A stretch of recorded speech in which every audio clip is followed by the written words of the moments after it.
Unit 1, problem post number 8, speed. This video's guest of honor is an astronaut.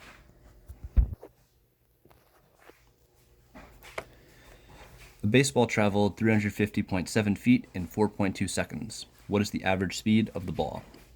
For this problem, we need the formula for speed.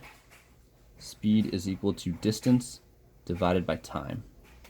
So in this case, we have a distance of 350.7 feet and a time of 4.2 seconds.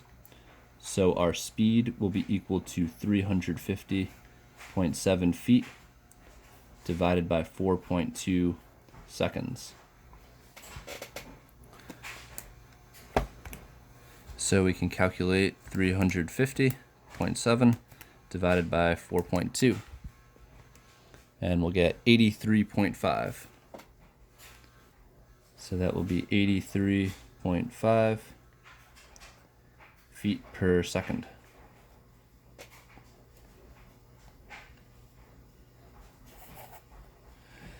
It takes a snail 500 hours to travel 15 miles. How long will it take a snail to travel 6 miles? Well, here's our time. Here's our distance. So let's find his speed. Speed is equal to distance, 15 divided by time, 500. So 15 divided by 500 gives us 0.3. This was miles. This was hours. So our speed of our snail is 0.3 miles per hour. So now that we have our speed, we can consider this again. Speed equals distance over time. But now let's substitute our known quantities. We have miles per hour, speed, and we have our new distance, 6. So 0.3 is equal to 6 divided by t. And now we just need to rearrange this equation and solve it for t.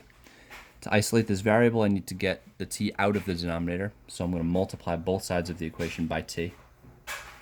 On the right-hand side, the t's will cancel out, so I'll see 0.3 times t is equal to 6. And then finally, to isolate the t, I need to divide both sides by 0.3. So our time will be 6 divided by 0.3, which gives us 20. And remember, our units was hours, so time would be 20 hours.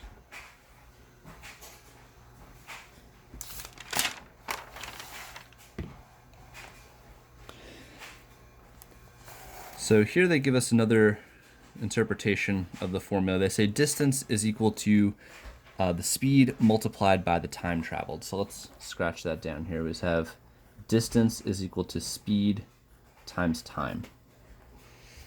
If distance is measured in feet and time is measured in minutes, then the rate of speed is measured in which units? So we just need to solve this equation for the speed, and then we'll be able to see the ratio.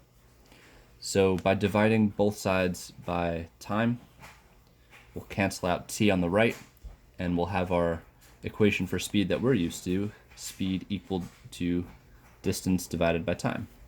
S is equal to d over t. S is equal to d over t. So they're asking what the units are going to be. We know distance is in feet and time is in minutes.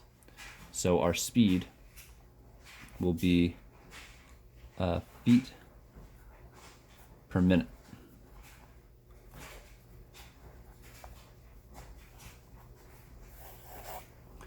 So our distance is in feet, that's our numerator. Our time is in minutes, that's our denominator. So our speed is feet per minute. The distance from Earth to Mars is 136 million miles. A spaceship travels at 31,000 miles per hour. How many days will it take a ship to reach Mars? All right, so we have our distance and we have our speed, and all we need now is the time. So speed is equal to distance divided by time. We have our speed, 31,000. We have our distance, 136 million, and we're looking for time.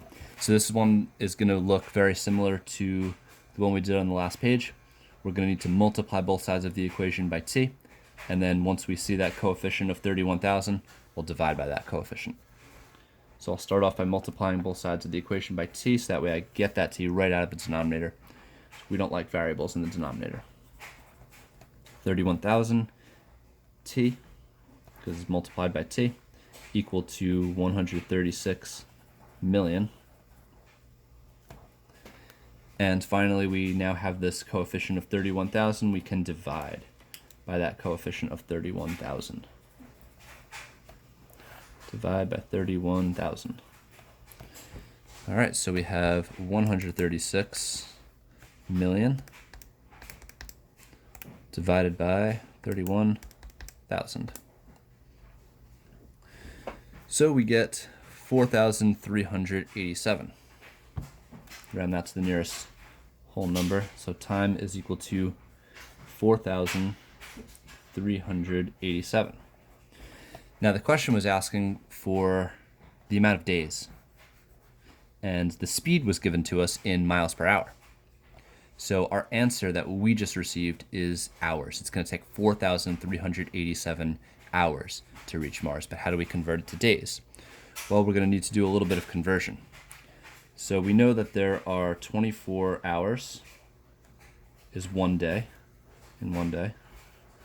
So here's our conversion. So we're going to take this value for t, 4,387, and we're going to divide this by 24. So we'll take 4,387 and we will divide this by 24.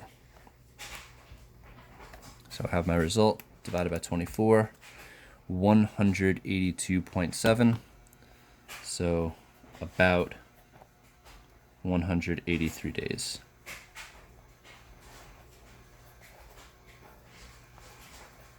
So about 183 days.